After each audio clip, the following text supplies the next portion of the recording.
குமாரனிடத்தில் விசுவாசமாய் இருக்கிறவன் நித்திய ஜீவனை உடையவனாய் இருக்கிறான். அப்ப இயேசுவை விசுவாசிக்கும் போது நமக்கு என்ன கிடைக்குது? கிடைக்குதுன்னு சொல்றதை விட அவன் நித்திய ஜீவனை என்ன செய்கிறவனாயிருக்கிறான்? உடையவனாய். உங்கள் உடையவன் என்றால் உங்களுடையதாக இருக்கிறது. அப்போ இயேசுவை விசுவாசிக்கும் போது உங்களுக்கு நித்திய ஜீவனுடைய அந்த நம்பிக்கை எவ்வளோ பக்கத்தில் இருக்குன்னு பாருங்கள். அப்போ இன்றைக்கி நிறைய சபையில் இருக்கிற தேவ மக்களுக்கு நித்திய ஜீவனை குறித்த நம்பிக்கையற்றவர்களாய் மாறி போனதுக்கு காரணம் ஆண்டவர் மேலே இருக்கிற விசுவாசத்தை விட்டு இவங்க என்ன ஆயிட்டாங்க? ரொம்ப தூரம் போன போது மரண பயம் நேரிடுகிறது. இப்போ கூட அந்த அம்மா சொன்னாங்க, ஒரு ஆள் அடிபட்டுட்டார் செத்துட்டாருன்னு. அவருக்கு ஆண்டவர் உயிர் கொடுத்தால் அந்த மனிதன் இயேசுவை விசுவாசித்த நித்திய ஜீவனை அடையவில்லை என்றால் அந்த உயிர் எதற்கு? நான் எதற்காக இதற்கு ஜெபிக்க வேண்டும்? நீங்கள் சொல்லுங்கள். அந்த மனிதன் இன்னொரு 10 வருஷம் கழித்து வாழ்ந்து செத்து போவான் என்றால் நான் இங்கு நின்று ஏன் ஜெபிக்க வேண்டும்? அதற்காக. ஏனென்றால் இயேசுவை விசுவாசிக்கிறவன் தான் எதை உடையவன்? ஆமாம், அது முதல்ல விசுவாசிங்க, புரிஞ்சுக்கிறணும். அதனால் யாராவது ஆக்சிடெண்ட் ஆகுனா, யாராவது சாகிறது கிடந்தா அவனுக்கு உண்மையில் விசுவாசத்தை கொடும் என்று ஜெபிக்க வேண்டும். அவனை சுகமாக்கும் என்று ஜெபிப்பது சரியான பதமாக இருக்காது. ஏனென்றால் நம்முடைய கிருபாசன ஊழியத்தை தொடங்கின சாதையா ஒருவனை மரித்து போன ஒருவனை உயிரோடு எழுப்பினாராம். அதனால் கேளுங்க, அது புஸ்தகத்தில் இருக்கிறது, பார்த்தவர்கள் உண்டு. அதை மரித்த ஒரு மனிதனை அவர் உயிரோடு இருப்பார். அவர் நிறைய சாதனைகள், நிறைய விசுவாசத்தை நிமித்த கிரியை செஞ்சிருக்கார். நீண்ட காலத்துக்கு அப்புறம் அதே மனிதன் ஒரு ரோட்டில் நின்று சிகரெட் அடிச்சிட்டு இருந்தான். இதை பார்த்து அந்த ஸ்பாட்லேயே நின்று அவர் ஒரு ஜெபம் பண்ணாரா, இனிமேல் இந்த வாரம் எனக்கு நல்ல தேவ மனுஷன் தானே, மரித்தோரை இந்த தென்னிந்தியாவிலே மரித்தோரை எழுப்பின சரித்திரமுள்ள ஒரு தேவ மனுஷன் தானே, அவன் உண்மையே தேவனை சுமக்கிற மனுஷன், இந்த வரமே எனக்கு வேணான்னு ஜெபிக்கிற அளவுக்கு வேதனை உடையவனாக மாறிப்போனான். ஏன்னா ஒவ்வொரு நாளும் கோடிக்கணக்கான மக்கள் என்ன பண்ணி கொண்டிருக்கிறார்கள்? செத்து கொண்டிருக்கிறார்கள். ஆனால் நான் இப்பொழுது சொல்லுகிறேன், அதே மனிதன் மரண தருவாயில் இயேசுவே உம்மை விசுவாசிக்கிறேன் என்று சொன்னால் அவனுக்கு கூட பரதேசி திறந்திருக்கும். அல்லேலூயா. அப்படிப்பட்டவனுக்கு நீங்கள் சொல்ல வேண்டியது ஒன்று மட்டும்தான், நீ அவரை விசுவாசித்தால் என்ன உடையவனாய் மாறி போய்வாய்?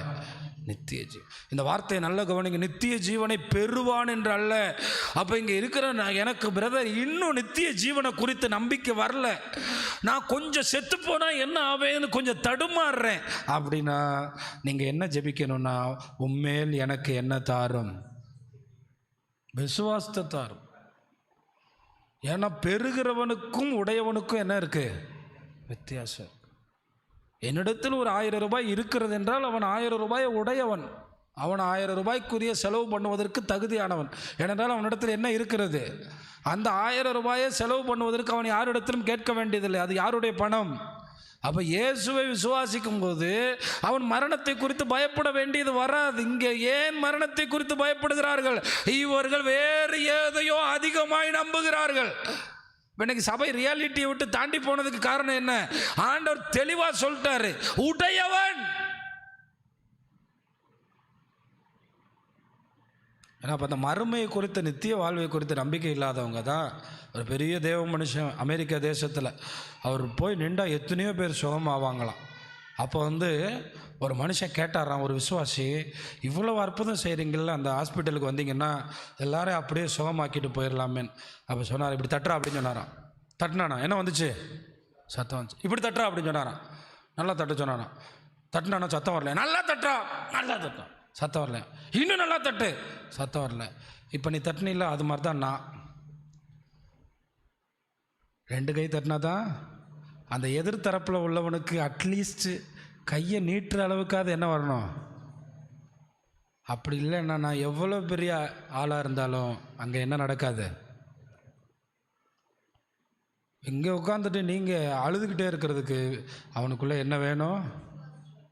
ஏனென்றால் இயேசுவை விசுவாசிக்கிறவன் இயேசுவை உடையவன், ஜீவனையும் உடையவன். அங்கே நல்ல கவனிங்க, குமாரனை அதனால தான் நான் உங்கள் விசுவாசத்தை குறையாக சொல்லுகிறதை விட உங்களுக்கு ஒரு தெளிவை தருகிறேன். அந்த அம்மா ஜெபிக்க சொன்ன மனுஷனுக்கு இயேசுவை விசுவாசிக்கிற ஒரு வாய்ப்பை கர்த்தர் கொடுக்கட்டும். யாராவது ஒருவர் இப்பொழுது போய் டாக்ஸ் கொடுக்க வாய்ப்பு இருந்தால் கொடுக்கட்டும். இல்லை இந்த அம்மாவே போய் அவருக்கு இயேசுவை சொல்லுவதற்கு வாய்ப்பு இருந்தால் சொல்லட்டும். அந்த அம்மா சொன்னாங்க மண்டவோடே உடஞ்சிருச்சுன்னு. இனி ஒரே ஒரு வாய்ப்பு தான் இருக்குது. ஆண்டவரே, அவன் உயிரோடு வந்தால் அவன் உம்மை ஏற்றுக்கொள்வானானால் அவனை இப்பொழுதே சுகமாக்கும். இதான் நாம் சொல்ல வேண்டும்.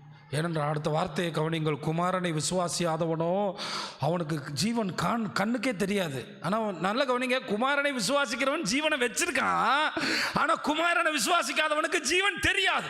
அதனால்தான் இன்னைக்கு உங்கள் வீட்டுக்காரர்களை கூப்பிட்டால் ஒரு வாரம் வருகிறார்கள். உங்கள் தகப்பனாரை கூப்பிட்டால் வேலை இருக்கு என்று போகிறார்கள். ஏன் போகிறார்கள்? அவங்க கண்ணுக்கே என்ன தெரியாது. என்னங்க நல்லா புரியுதா வசனம்?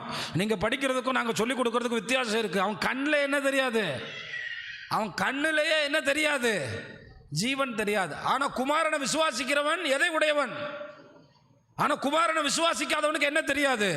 அப்போ உங்கள் விசுவாசத்தை நீங்கள் எப்படி சோதிச்சு பார்க்கணுன்னா, இன்றைக்கி நைட்டு நான் செத்துட்டேன்னா இயேசுவின் இடத்தில் இருப்பேன் என்கிற நம்பிக்கையோடு உறங்குகிறேனா? என்ன உறக்கம் சொல்லுங்க? ஆமாம்.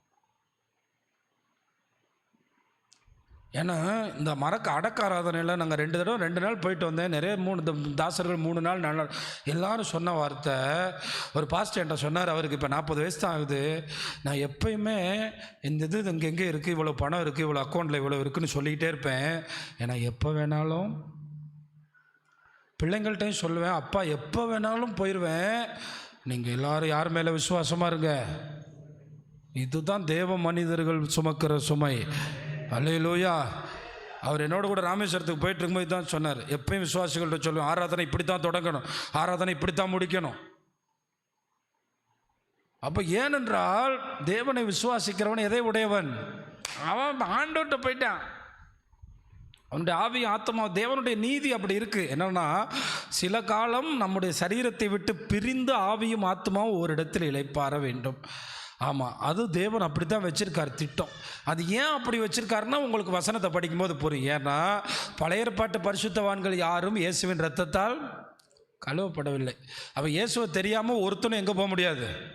ஏன்னா இயேசு சொன்னார், நானே வழியும் சத்தியமும். அப்போ புதிய ஏற்பாட்டு பரிசுத்தவான்கள் போய் பரதேசியில் போய் யாரை பரிசுத்தமாக்க வேண்டும்? உடனே இங்கே நிறைய பேர் நினைக்கிறாங்க பரதேசினா வேறு ஏதோ இடம்னு. பரதேசி தேவனுடைய பிரசன்னம் நிறைந்த இடம். அல்லேலூயா. அங்கு தேவன் வாசம் பண்ணுகிற இடம். இப்போ அமெரிக்காவுக்கு 51வது தீவாக ஹவாய் இருக்குது, அதுவும் அமெரிக்கா தான். அதுக்கு போனாலும் அமெரிக்காட்ட தான் விசா வாங்கணும். நீங்கள் ஹவாய் தீவுக்கு போனாலும் எங்கே தான் போகிறீங்க? அமெரிக்கா தான் போகிறீங்க. ஹவாய் தீவுக்கு போனாலும் நீங்கள் அமெரிக்க தூதரகத்தில் தான் என்ன வாங்கணும்? விசா வாங்கணும்.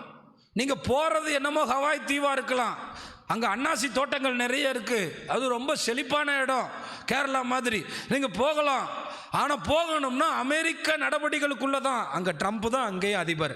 அது மாதிரி பரதேசில் தேவனுடைய பிரசன்னத்தில் நம்ம இருக்க போகிறோம். நம்ம ஆவியும் ஆத்மாவும் சரீரம் இல்லாமல் இப்போ இருக்கிற மாதிரியே இருக்கும். அல்லேலூயா. அதனால் நமக்கு மரணம் இல்லை.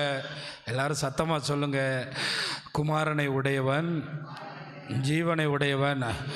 பாஸ்டர் எங்களுக்கு 4 பிளாட்டு கிடக்கு. பாஸ்டர் எங்கள் கையில் 10 லட்ச ரூபா பணம் இருக்குது. பாஸ்டர் எங்களுக்கு 2 வீடு சொந்தமாக இருக்குது. குமாரனை உடையவன், குமாரனிடத்தில் விசுவாசமாக இருக்கிறவன். இப்போ நான் உங்கள்கிட்ட கேட்குறேன், உங்களுக்கு அந்த நம்பிக்கை வந்துருச்சா? வரலைன்னா நீங்கள் இந்த வசனத்தின்படி நீங்கள் தூரமாக இருக்கீங்க. இதில் ஒரு வசனத்தை கீழே உள்ள இன்னொரு ஹைலைட்டில் கொடுக்குறாரு பாருங்க. குமாரனை விசுவாசியாதவன் ஜீவனை காண மாட்டான்ங்கிறது மட்டும் இல்லை, தேவனுடைய கோபம் அவன் மேல் இருக்கு. அப்போ ஏன் இந்த வார்த்தையை நான் உங்களுக்கு சொல்கிறேன்? சில நேரங்களில் நீங்கள் நினைக்காதபடி சோதனைகள் உங்கள் வாழ்க்கையில் வரலாம், வியாதிகள் வரலாம். இப்போ இந்த நேரு நகரில் மட்டும் கேன்சர் எத்தனையோ பேருக்கு இருக்குது. அது இந்த 1, 2வது தெருவில் மட்டும். சும்மா சாதாரணம் பெண்களுக்கு இன்றைக்கி சாதாரணமாக மார்பக புற்றுநோய், கர்ப்பப்பை புற்றுநோய், கொஞ்சம் ஆண்களை விட பெர்சன்டேஜில் அவங்க அதிகமாகவே இருக்காங்க. என்ன வேணாலும் வரலாம், என்ன வேணாலும் வரலாம்.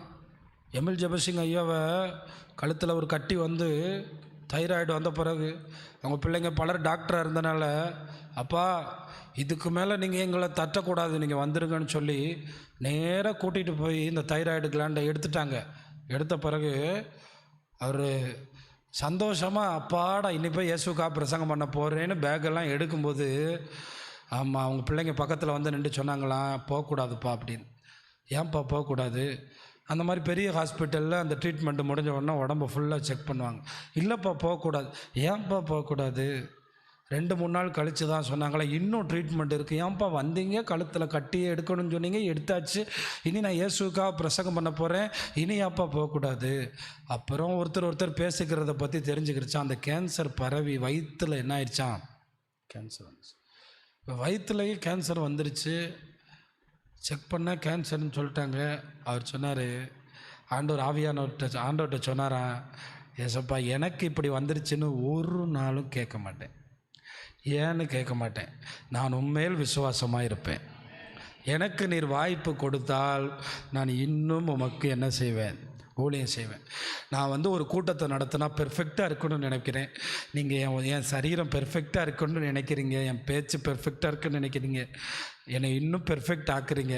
அதனால தான் எனக்கு இது வந்திருக்கு அப்படின்னு ஆண்டவர் அவருக்கு நல்ல பலனை, நல்ல விசுவாசத்தை கொடுத்த போது, நல்ல ட்ரீட்மெண்ட்லாம் முடிஞ்சு சுகமாக்கவே முடியாத வியாதியை தாண்டி இன்னும் 15 வருஷம் வேலை செஞ்சு அவருடைய வேலையை செஞ்சு நார்மல் டெத்தாக மரித்து போனார். தெரியுமா? தேவ மனிதர்கள் மரணத்தையும் தாண்டி வருவார்கள். தேவனை விசுவாசிக்கிறவர்களுக்கு ஜீவனே அவங்கக்கிட்ட தான் இருக்கு. அப்போ அவர் சொன்னார், நான் ஒரு கேள்வியும் கேட்கவில்லை, நான் பயப்படவும் இல்லை. நான் இங்கு இருந்தாலும் அங்கு இருந்தாலும் யாரோடு இருக்கிறேன், அவரோட. சத்தம் ஒரு ஆமேன்னு சொல்லுங்களேன். அல்லேலூயா. அப்போ ஏன் ஒரு சின்ன ரிப்போர்ட் வந்தோடனே நம்ம எங்கே வர போகிறோம், அதுவாக தான் இருக்குமோ, இதுவாக தான் இருக்குமோ, செத்துருவோமோ, நம்ம போச்சோ, நம்ம முடிஞ்சோ? ஏன்னா நம்ம யார் மேலே விசுவாசமாக இல்லை. அப்போ தேவன் மேலே விசுவாசமாக இருக்கிறவன் மரண கிணறையும் தாண்டி வருகிறான். அதுதான் நான் விசுவாசிகிட்ட கேட்குறேன். நான் விசுவாசமாக இருக்கேன், இதுதான் என் வாழ்க்கையின் முடிவாக இருக்கும்னா இதை தாண்டி அப்பா கிட்ட போகிறேன். வாழ்ந்தாலும் உம்மோடு தான் பாட்டு பாடுறோம், மரித்தாலும் உம்மோடு தான் பாட்டு பாடுறோம். ஆனால் வாழ்க்கையில் அந்த பிரச்சனைகள் வரும்போது உடஞ்சி போய் அப்படியே உட்கார்ந்துடுறோம். குமாரனை உடையவன் எதை உடையவனாக இருக்கிறான், ஜீவனை உடையவனாக இருக்கிறான். யோவான் 6ஆம் அதிகாரம் 40ஆம் வசனம் சொல்லுகிறது. யோவான் 6ஆம் அதிகாரத்தினுடைய 40ஆம் வசனத்தில், குமாரனை கண்டு அவரிடத்தில் விசுவாசமாக இருக்கிறவன் எவனோ அவன் நித்திய ஜீவனை அடைவதும் நான் அவனை கடைசி நாளில் எழுப்புவதும் என்னை அனுப்பினவருடைய சித்தமாக இருக்கு. இப்போ இந்த கேள்விக்கு நான் உங்கள்கிட்ட ஒரு கேள்வி கேட்குறேன், நீங்கள் சொல்லுங்கள். நம்முடைய செத்துப்போன சரீரத்தை எழுப்புவது யார்? நம்முடைய செத்துப்போன சரீரத்தை எழுப்புவது யார்?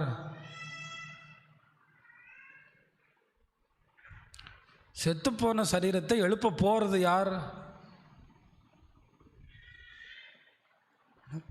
என்னை அனுப்பினவருடைய சித்தம்னு போட்டிருக்கு. அப்போ யார் எழுப்புவா? பிதா.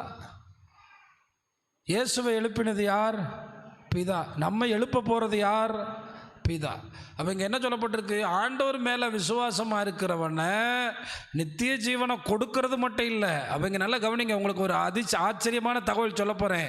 என்னென்னா, உங்கள் உடம்புலேருந்து உங்கள் உயிர் பிரியும் போது, இயேசுவை விசுவாசத்தோடு உயிர் பிரிந்தால் நீங்கள் உடனடியாக நித்திய ஜீவனை பெறுகிறீர்கள். அல்லேலூயா. இயேசுநாதர் இந்த பூமிக்கு வரும்போது நீங்கள் உயிரோடு எழுப்பப்படுவீர்கள். நீங்கள் உயிரோடு எழுப்பப்படும் போது இயேசுவின் சாயலை அடைவீர்கள். இவ்வளவு ஆசீர்வாதத்தை கர்த்தர் வச்சிருக்கார்.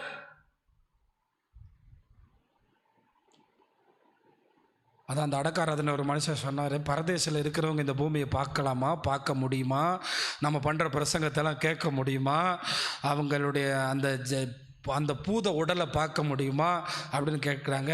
ஆனால் ஒரே ஒரு சின்ன தகவலின்படி பார்க்கும்போது அதுக்கு வாய்ப்பு ரொம்ப ரொம்ப குறைவு தான். ஏனென்றால் இந்த பூமியை பார்த்தாலே கண்ணிலிருந்து என்ன வந்துடும்? இந்த பூமியை பார்த்தாலே துக்கம் வந்துடும். இந்த பூமியை பார்த்தாலே என்ன வந்துடும்? வேதனை வந்துடும். அந்த அம்மா ஒருத்தவங்க போனாங்கள்ல விண்கலத்துக்கு, அந்த அம்மா பேர் என்ன? சுனிதா வில்லியம்ஸ். அவங்க இந்தியாவை பார்க்கும்போது இங்கே நடந்த சண்டையெல்லாம் பார்த்து ஏதோ பார்த்து மேலே இருந்து அப்படியே ஆச்சரியப்பட்டாங்களாம். இங்கே மக்கள் கூட்டமாக இருக்கிறதெல்லாம் பார்த்து என்னடா இப்படி இருக்கிறாங்க அப்படின்னு பார்த்தாங்களாம். எனக்கு ஆச்சரியமாக இருக்குது. மேலே இருந்து கரெக்டாக இந்தியாவே என்ன பண்ண முடியுது? ஏன்னா பூமி என்ன பண்ணிக்கிட்டே இருக்குது, சுற்றிக்கிட்டே இருக்குது. அப்போ இந்தியா வரும், அமெரிக்கா வரும், எல்லாமே வரும். போமா எல்லோரும் விண்வெளியில் டீ குடிச்சிட்டு வருவோமா?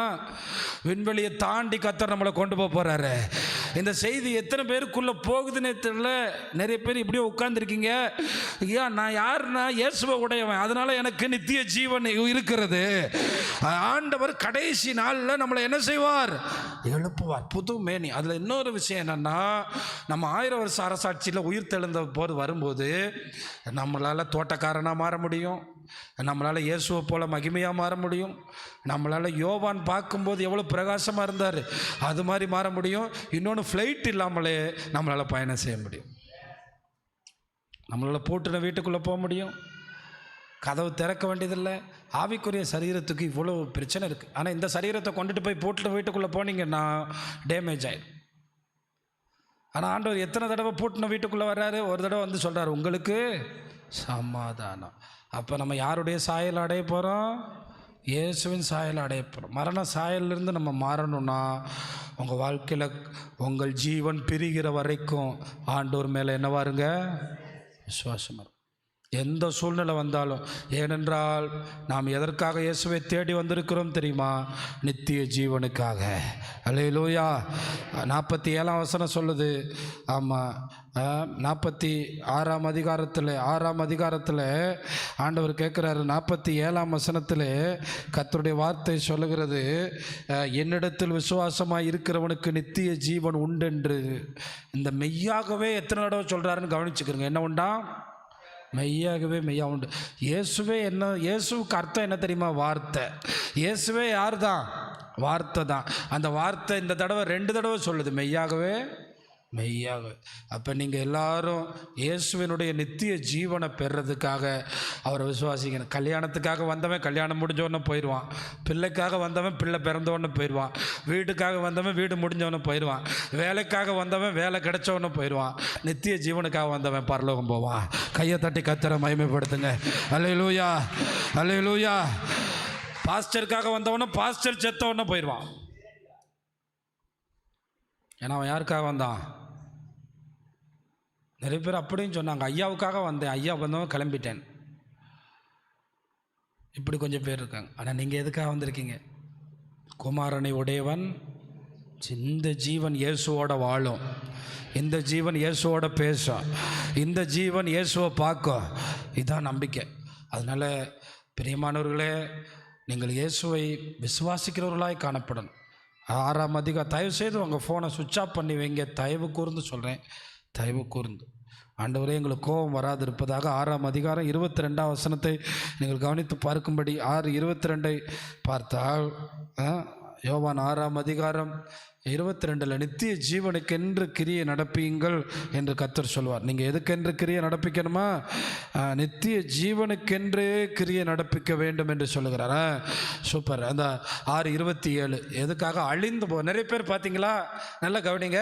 காலையில் சாப்பிடுவாங்க, வெட்டி கதை பேசிட்டு அப்படியே ஏரியாவில் 4 வீட்டுக்கு சுற்றி வருவாங்க. திருப்ப 11 மணிக்கு மறுபடியும் அடுப்பு ஆரம்பிப்பாங்க, மறுபடியும் சமைச்சு திம்பாங்க.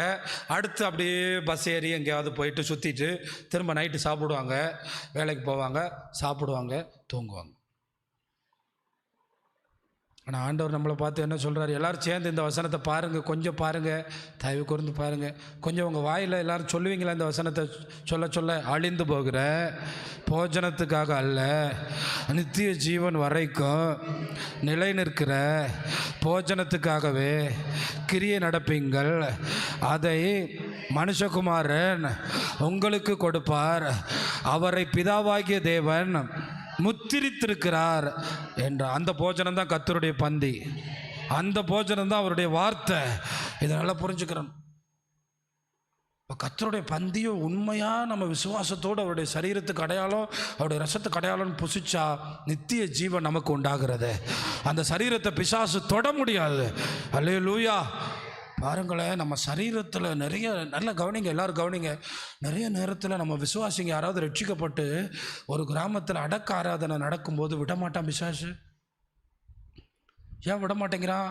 அந்த சரீரத்தை சரியாக அடக்கம் பண்ண விடக்கூடாதுங்கிறதுல அவன் ரொம்ப கவனமாக இருப்பான். எப்படியாவது அதில் விக்கிரகத்தினுடைய கிரியைகளை செய்யணும், ஊரெல்லாம் எழும்பி வரணும். இது நேற்று இன்னைக்கா நடக்குது? மோசையோட சரீரத்தை கேட்டு சண்டை போடுறதுக்கு லூசிபர் படையோடு வந்து நிற்கிறான் சீனாய் மலையில். சாரி, நேகோ மலை. என்ன மலை? அந்த மோசை அடக்கம் பண்ணப்பட்டது சீனா இல்லை, கானானுக்கு பக்கத்தில் நேபோ மலை. அந்த மலைக்கு பக்கத்தில் எங்கேனே தெரியாது நமக்கு. அந்த மலைக்கு பக்கத்தில் தான் ஏறி போகிறாரு, அங்கே அடக்கம் பண்ண பாருங்கள். உடனே அங்கேருந்து மிகாவேல் வர்றார். எப்பயுமே எசேக்கியேல் ஜெபம் பண்ண கூட தூதன் தான் வந்தான், யார் வரல? மிகாவேல் வந்தாங்கன்னு எழுதப்படலை. ஆனால் இந்த சண்டை பெரிய சண்டைங்கிறதுக்காக கர்த்தர் யார் அனுப்புகிறாரு? மிகாவேல் வரும்போது இவன் இடையில வந்து நிற்கிறான். அதெல்லாம் விட முடியாது, எங்கள் ஏரியா, நீ வரக்கூடாது, அது எப்படி மோசே நீ அடக்கம் பண்ணலாம் அப்படின்னு சொல்லும்போது கர்த்தர் உன்னை கடிந்து கொள்வார், நீ அந்த பக்கம் போடா. கர்த்தர் கடிந்து கொள்வாராகன்னு சொன்ன உடனே பேய் ஓடி போச்சே. அல்லேலூயா. அதோட ஓடிட்டான். அலக்கா வந்து மிகாவேல் மோசையோட சரீரத்தை அடக்கம் பண்ணான். அப்போ கடைசி நாளில் எழும்புவாங்கன்னு சொல்லி நம்பிக்கையோட நம்ம அடக்கம் பண்ணுறோம். நீங்களும் சும்மா சாப்பிட்டோம், வாழ்ந்தோம், வேலைக்கு போனோம், வந்தீங்கன்னா இந்த வசனத்தின்படி நீங்கள் விழுந்து போவீங்க. இந்த வசனத்தை நமக்கு ரொம்ப எச்சரிக்கையாக இருக்கும். கிறிஸ்தவங்க புசிச்சோம், குடித்தோம், திண்டோம், செத்தோன்னு வாழ்ந்துடக்கூடாது. நித்திய ஜீவனுக்காக என்ன நடப்பிக்கணும்? அதனால சர்ச்சுக்கு வரணும், அதனால உபவாச ஜெபத்துக்கு வரணும். புசித்தோம், குடித்தோம், பிள்ளை பெற்றோம், வாழ்ந்தோம், முடிச்சிட்டோம், அப்படி இல்லை. நித்திய ஜீவனுக்காக ஏதாவது கிரியை நடப்பிக்கணும். அல்லேலூயா. நேற்று கூட நாங்கள் ஒரு ஹோட்டலில் சாப்பிடும்போது முன்ன 2 அம்மாக்கள் வந்து அதுகளே சொல்லுதுங்க, பாஸ்டர்களா நீங்கள்லாம் பாஸ்டரா அப்படி சொல்லி சாப்பாடு போட்டாங்க. ஏன்னா அங்கே ஃபுல்லாக பாஸ்டர் தானே நேற்று இருந்தாங்க. ஃபுல்லாக எங்கே பார்த்தாலும் பாஸ்டர் முஞ்சானால். உடனே பக்கத்தில் பிரபு பாஸ்டர் சொன்னாராம்மா, இயேசுவை நம்புங்கம்மா, நாங்கள் 2 பேரும் சர்ச்சுக்கெல்லாம் போவோமே, கிறிஸ்துமஸுக்கெல்லாம் போவோமே. அப்போ தான் நினச்சேன், இயேசுவை தெரியாத ஆள் இல்லைன்னு அளவுக்கு தேவ பிள்ளைங்க கிரியை நடப்பிக்கிறாங்க. என்ன நடப்பிக்கிறாங்க? எல்லாரும் சொல்கிறாங்க, எப்படியாவது நீங்கள் இந்த இயேசுவை நம்புங்க, உங்களுக்கு ஒரு வாழ்வு கிடைக்கும். இப்போ நம்ம இயேசுவை நம்புறது எதுக்கு? எதுக்கு இயேசுவை நம்புகிறோம்? நித்திய ஜீவன்னா என்ன? இந்த வாழ்க்கை இனி இயேசுவினிடத்தில் போன பிறகு அழிவே கிடையாது. ஆனால் இயேசுவை விசுவாசிக்காம மரிக்கிறவர்கள் நித்திய நிந்தைக்கு அடைவார்கள். என்ன நிந்தை? இனி வாய்ப்பே கிடையாது ராசா. ஒரு தரம் பிறப்பதும் பின்பு அவ்வளோதான், செகண்ட் டைம் கிடையவே கிடையாது. எகிப்தியர்கள் என்ன நம்புவாங்களாம்னா, இந்த செத்துப்போன ராஜாக்கள் திரும்ப பிறப்பாங்கன்னு. அதனால இந்த செத்துப்போன சரீரத்தை பதப்படுத்தி பிரமிடுகளுக்குள்ளே வச்சுருந்தாங்க. எத்தனை வருஷம் ஆனாலும் அந்த உடம்பு ஆயில் போட்டு வச்சிருக்கனால அப்படியே இருக்கும் பிரமிடுகளுக்குள்ளே. ஏன்னா மறுபடியும் அதே ஆவி அதே சரீரத்துக்குள்ளே போகுமா? என்னடா லாஜிக் கரெக்டு தான். ஆனால் அந்த சரீரம் தான் மண்ணுக்குள்ளே போய் என்ன ஆயிடுது? செத்து போயிடுது. ஆனால் அந்த மண்ணிலிருந்து திரும்ப கர்த்தர் அவருக்கு ஒப்பான ஒரு மேனியை தருகிறார். அல்லேலூயா. இப்போ தான் தெரியுது, ஆண்டவர் ஆதாமை படைக்கிறதுக்கு முன்னாடியே முடிவுக்கு வந்துட்டார். மண்ணிலிருந்து ஒன்று எடுப்போம், என்னை விசுவாசிக்கிறவனுக்கு விண்ணிலிருந்து ஒன்று கொடுப்போம். உங்களுக்கு புரியுதா? இப்போ அதனால இயேசுநாதருடைய மரணம் ஆதாம் படைப்புக்கு முன்னே முன்குறிக்கப்பட்டது. அதனால தான் இயேசுநாதருக்கு ஒரு பேர் இருக்கு, உலக தோற்றத்திற்கு முன்னே அடிக்கப்பட்ட. அப்போ நேற்று இன்னைக்கு உங்களை தெரிந்து கொள்ளலை, உங்கள் எல்லாரையும் நித்திய ஜீவனுக்காக கர்த்தர் தெரிந்து கொண்டிருக்காரு. நீங்கள் ஒன்றே ஒன்று செய்யணும், விசுவாசத்தை காத்துக்கொள்ளணும். எனக்கு இந்த மேலச்சோத்தூர்னைக்கு போனால் கண்ணீரே வந்துடும். நாங்கள் டைட்டஸ் பாஸ்ட் இருக்கும்போதெல்லாம் சர்ச்சுக்கு போனவங்க தான், நாங்கள் ஞானஸ்தானம் எடுத்தவங்க தான். இப்போ சாப்பிட்றீங்களா கேட்பேன் நான், இப்போ சாப்பிட்டீங்களா, இப்போ வேலைக்கு போகிறீங்களா, அப்போ ஏன் இப்போ சர்ச்சுக்கு போகிறதில்ல? இப்போ சாப்பிட்ற, ஆனால் கடைசி நாள் வர நீ ஆண்டவரை விசுவாசிக்கணுமே. எது வர? ஆண்டவர்கிட்ட நியாய தீர்ப்பில் போய் நான் 30 வயசு வரை சர்ச்சுக்கு போனேன், நான் டைட்டஸ் பாஸ்டர்கிட்ட ஞானஸ்தானம் எடுத்தேன், நான் கல்யாணத்துக்கு முன்னாடி சபைக்கு போனேன், நான் அப்பப்போ உபவாச ஜெபத்துக்கு வந்து தலையை காட்டினேன், நான் இயேசுவேன்னு சொன்னேன், என்னை பரலோகத்தில் சேர்த்துக்கிறங்க. முடிவு பரியந்தம் நான் நம்புகிறேன். 13 வருஷத்துக்கு முன்னாடி நம்ம பாஸ்ட் ஊழியம் செய்யும்போது அதிகமாக பிரசங்கம் பண்ண வசனம் என்ன தெரியுமா? முடிவு பரியந்தம். அவர் அதிகமாக விசுவாசிகளுக்கு சொல்லிக் கொடுத்த வசனம் என்ன தெரியுமா? முடிவு பரியந்தம் நிலை நிற்பவனே ரட்சிக்கப்படும். சில வாரங்கள் சபைக்கே வர முடியாத வியாதிகளில் நீங்கள் போக வேண்டியது வரலாம். மனுஷங்க தானங்க நம்ம, மரண சரீரம் தானங்க நம்ம. அப்பயும் எதை இழந்துடக்கூடாது. ஆமாம், ஜெயிலில் இருந்து சொல்கிறாரு விசுவாசத்தை காத்துக்கொண்டேன். எங்கேருந்து? நம்ம வெளியே இருந்து சொல்கிறோம் ஆண்டவர் எங்களுக்கு ஒன்றுமே செய்யலை. ஒருத்தர் ஜெயிலில் இருந்து சொல்கிறாரு நல்ல போராட்டத்தை ஓட்டத்தை. ஆனால் ஓட்டத்தை முடிக்கிறதுக்கு முன்னாடியே ஓட்டத்தை வெற்றியாக முடிச்சுட்டேன்னு சொன்ன ஒரு பவுல் அப்போஸ்தலன், அவர் இயேசுவுக்கு அடையாளமாக இருக்கிறாரு. அதனால் இயேசுவை உடையவன் ஜீவனையே உடையவன். இயேசுவை உடையவனுக்கு நித்திய ஜீவன். அதனால தான் நான் சொல்லுவேன், இந்த நேர் நகரில் எத்தனை கோடீஸ்வரர் இருந்தாலும் நாங்கள் இயேசுவை உடையவர்கள், நாங்கள் ஜீவனை உடையவர்களை. அதனால் நமக்கு எதுவும் பிரச்சனையே இல்லை. ஏன்னா இயேசு சகலத்தையும் உடையவர். அதுதான் பெரிய. இயேசு இல்லாதவனுக்குள்ள மரண பயம் வரும். பெரிய வேலை இருக்கலாம், அவன்கிட்ட கேட்டு பாருங்கள். அதனால் தேவ பிள்ளைங்க யாராவது மறிச்சா நீங்கள் ஒன்றும் பயப்படாதீங்க. அவங்க விசுவாசமாக இருந்தால் அவர்களை வரவேற்க தூதர்கள் வருவார்கள், அவர்களுக்கு தரிசனங்கள் கிடைக்கும், அவர்கள் தைரியமாய் போவார்கள். நாமும் என்றாகிலும் ஒரு நாள் முடிந்து போக வேண்டியதுதான் இந்த வாழ்க்கை. ஆனால் நம்ம எல்லாரும் ஒருவரை சந்திப்போம். நம்ம எல்லாருக்கும் ஒருவரை பார்க்கிற பாக்கியத்தை கர்த்தர் தந்துருவார். அதனால சொல்கிறேன், அங்கே போய் பார்க்க முடியுங்க நம்ம விசுவாசியை, ஒருத்தர் பார்க்க முடியும். அது வேதம் நமக்கு காண்பிக்குது. அவர் ஆபிரகாமின் தேவனோ ஈசாக்கின் தேவனோ. அதனால தான் சொல்கிறேன் சிஸ்டர்ஸ், ஒரு நாள் இயேசுவை விட்டுறாதீங்க. உங்களுக்கு ஆண்டவர் அண்டார்டிகா கொண்டு போனாலும் விசுவாசமாக இருக்கும், ஆஸ்திரேலியா போனாலும் விசுவாசம், எங்கே போனாலும் விசுவாசமாக இருங்க. ஏன்னா உங்கள் வாழ்வின் கடைசி வரை இயேசுவை விசுவாசித்தால் ஜீவனை பெற்றுக்கொள்வான் என்றல்ல, ஜீவனை உடையவனாக இருக்கு. அப்போ உங்களுக்கு மரணத்தை குறித்த பீதி வருமானால் நீங்கள் ஆண்டவரோடு நெருங்க வேண்டியது மிக மிக அவசியம். எது அவசியம்? அதிகமாக ஆண்டவரோடு நீங்கள் நெருங்க வேண்டியது மிக மிக அவசியம்.